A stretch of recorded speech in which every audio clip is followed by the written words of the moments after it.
ಸಖತ್ ಖಾರ ಬಣ್ಣ ಮತ್ತು ರುಚಿ ಆಚಿ chilli powder.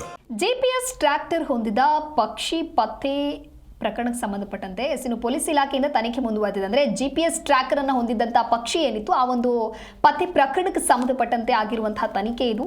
Electronic device forensic ವಿಭಾಗಕ್ಕೆ ಸದ್ಯ ರವಾನೆಯನ್ನು ಮಾಡಲಾಗಿದೆ. ಗಾಯಗೊಂಡಂತಹ ಸೀಗಲ್ ಹಕ್ಕಿಯನ್ನು ಹೆಚ್ಚಿನ ಚಿಕಿತ್ಸೆ ನೀಡಲಾಗಿದೆ. ಕಾಳಿ ಹುಲಿ ಸಂರಕ್ಷಿಸುವಂತ ಅರಣ್ಯಕ್ಕೆ ಹಕ್ಕಿ ರವಾನೆಯನ್ನು ಮಾಡಲಾಗಿದೆ. ಜಿಪಿಎಸ್ ಟ್ರ್ಯಾಕರ್ ಅನ್ನು ತಿಳಿಯೋದಕ್ಕೆ ಫೊರೆನ್ಸಿಕ್ ಲ್ಯಾಬ್ಗೆ ಸದ್ಯ ರವಾನಿಸಲಾಗಿದೆ. ಗಾಯಗೊಂಡಂತ ಸೀಗಲ್ ಹಕ್ಕಿಯನ್ನ ಹೆಚ್ಚಿನ ಚಿಕಿತ್ಸೆಗಾಗಿ ಕಾಳಿ ಹುಲಿ ಸಂರಕ್ಷಿಸುವ ಅರಣ್ಯಕ್ಕೆ ಕಳುಹಿಸಲಾಗಿದೆ. ಯಾವುದೇ ಪಕ್ಷಿ ಪ್ರಾಣಿಯನ್ನ ಅಧ್ಯಯನದ ಸಂಬಂಧ ಕಾಲರ್ ಐಡಿ ಹಾಕಿರ್ತಾರೆ. ಅವುಗಳ ಚಲನವಲನ ತಿಳಿಯೋದಕ್ಕೆ ಕಾಲರ್ ಐಡಿ ಹಾಕಿರ್ತಾರೆ. ಅರಣ್ಯ ಇಲಾಖೆ ಸಂಪರ್ಕದ ಮೇಲೆ ಸೈಬೀರಿಯನ್ ವಲಸೆ ಪಕ್ಷಿಯಾಗಿದೆ. ಶ್ರೀಲಂಕಾದಲ್ಲಿ ಅವುಗಳ ಬಗ್ಗೆ ತಿಳಿಯೋದಕ್ಕೆ ಅಧ್ಯಯನ ಕಾರ್ಯಕ್ರಮ ನಡೆಸಲಾಗ್ತಾ ಇದೆ.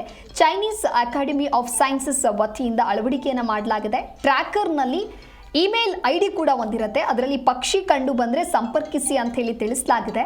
ಇದು ಅಧ್ಯಯನ ಸಂಬಂಧ ಡಿವೈಸ್ ಅಳವಡಿಸಿದ್ದಾರಾ ಅಥವಾ ಬೇರೆ ಉದ್ದೇಶಕ್ಕಾಗಿ ಏನಾದರೂ ಬಳಸಲಾಗ್ತಾ ಇದೆಯಾ ಅನ್ನೋದ್ರ ಬಗ್ಗೆ ತಿಳಿದುಕೊಳ್ಳಲಾಗ್ತಾ ಇದೆ.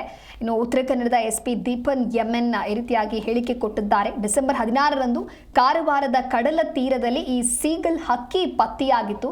ಹಾಗಾಗಿ GPS ಟ್ರ್ಯಾಕರ್ ಅನ್ನು ಹೊಂದಿದ್ದಂತಹ ಪಕ್ಷಿಯ ಪತ್ತೆ ಪ್ರಕರಣ ಇದು. ಪೊಲೀಸ್ ಇಲಾಖೆಯಿಂದ ಸದ್ಯ ತನಿಖೆ ಮುಂದುವರೆದಿದೆ.